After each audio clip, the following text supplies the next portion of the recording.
अस्सलामुअलैकुम वरहमतुल्लाह। कैसे हैं दोस्तों आप? उम्मीद करता हूँ खैरियत से होंगे।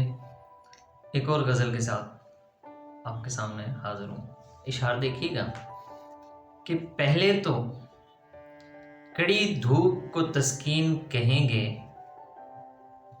पहले तो कड़ी धूप को तस्कीन कहेंगे, फिर साया दीवार को तज़ीन कहेंगे। देखेगा कोई और ज़माने के मसाइल, देखेगा कोई और ज़माने के मसाइल, शायर तो मोहब्बत के मज़ामीन कहेंगे।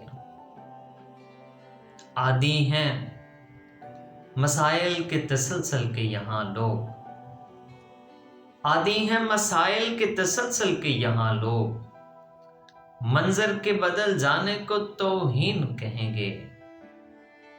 आवाज उठाई थी यही सोच के मैंने, आवाज उठाई थी यही सोच के मैंने, अपने हैं मेरी बात पे आमीन कहेंगे, अपने हैं मेरी बात पे आमीन कहेंगे।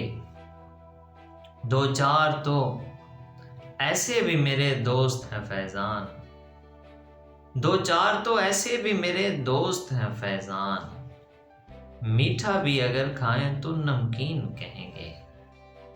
आवाज उठाई थी यही सोच के मैंने, अपने हैं मेरी बात पे आमीन।